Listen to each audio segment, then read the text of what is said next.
মাধ্যমিকের দ্বিতীয় দিনেও পরীক্ষা বাতিল হলো। 6 পড়ুয়ার পরীক্ষা বাতিল কেন? সোমরাজ হচ্ছে আমার সঙ্গে ফোনে, বলতে পারবে সোমরাজ? দ্বিতীয় দিনেও পরীক্ষা বাতিলের ধারা অব্যাহত থাকলো এবং যেটা মধ্যশিক্ষা পর্ষদ সূত্রে খবর, দ্বিতীয় দিনে 6 জন পরীক্ষার্থীর পরীক্ষা বাতিল করলো মধ্যশিক্ষা পর্ষদ। এই 6 জন পরীক্ষার্থীর বিরুদ্ধে এই পরীক্ষা কেন্দ্রে মোবাইল ফোন নিয়ে ভেতরে ঢোকার অভিযোগ রয়েছে। তার মধ্যে যেটা গুরুত্বপূর্ণ, উত্তর দিনাজপুরের গোয়ালপুকুরের নন্দঝোড় তপশিলি আদর্শ বিদ্যাপীঠ এই পরীক্ষা কেন্দ্রে 4 জন পড়ুয়া তারা মোবাইলে প্রশ্নপত্রের ছবি তুলে গৃহশিক্ষক অর্থাৎ প্রাইভেট টিউটারকে সেই প্রশ্নপত্রের ছবি পাঠায় এবং তার উত্তরও আসতে থাকে প্রাইভেট টিউটারের থেকে, তেমনটাই অভিযোগ। এবং গোটা বিষয়টি ইতিমধ্যেই পুলিশের কাছে অভিযোগ জানিয়েছে পর্ষদের তরফে।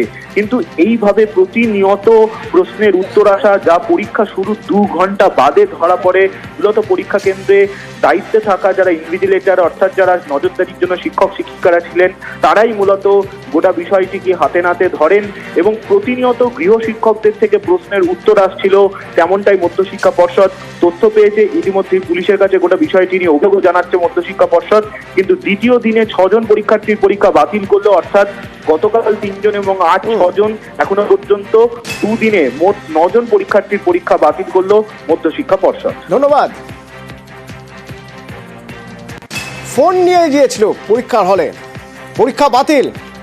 ফোন নিয়ে গিয়ে কি করেছে না, ফোনে কোশ্চেনের ছবি তুলেছে, শুলে সেই ছবি পাঠিয়ে দিয়েছে তাদের প্রাইভেট টিউটারকে, সেখান থেকে উত্তর চেয়েছে। ভাবা যায়, মাধ্যমিক 15-16 বছর বয়স, তারা ফোন নিয়ে যাচ্ছে, যেখানে স্ট্রিক্টলি বলা হয়েছে ফোন নিয়ে ঢোকা যাবে না হলে, সেই ফোনে প্রশ্নের ছবি তুলে পাঠিয়ে দেওয়া হচ্ছে টিউটারকে, প্রাইভেট টিউটারের কাছে। এবং প্রাইভেট টিউটারও এই কারচুপিতে মদত দিচ্ছেন, গৃহশিক্ষক মদত দিচ্ছেন এই জালিয়াতিতে। তিনি সেই প্রশ্নের উত্তর পাঠাচ্ছেন। বাতিল করা হয়েছে ওই 6 পরীক্ষার্থীর পরীক্ষা।